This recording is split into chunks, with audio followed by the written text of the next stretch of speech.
Сәлем достар, баршаңызға сіздермен болған мен Асьомка Кизер.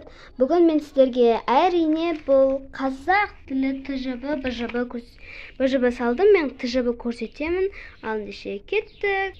Достар, біз бірінші тапсырмада бұл мәтін қандай стилде жазылған, мәтін не туралы, және оған дәлел ретінде сөз қолданыстарынан мысал келтіріңіз дейді. Мен оны бірінші тапсырманы скринға түсірсеңіздер болады. Ал екінші тапсырмаға кететін болсақ, ол да сол текст бойынша сұрақ қойып шығасыздар, оның негізгі ойына, ақпаратына және қосымша ақпаратына. Вот, скринға түсірсеңіздер болады. Ал үшінші тапсырмаға келетін болсақ, эссе жазамыз. Мен екінші тақырыбын таңдаған болатын. Мінекей, екінші тақырып мен осылай сәл-пәл кішкене қылып жаздым. Полностью көрсетіп кететін болсам, осылай болады полностью.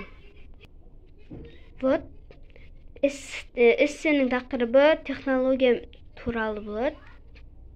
Эссе емес, бірінші тапсырманың.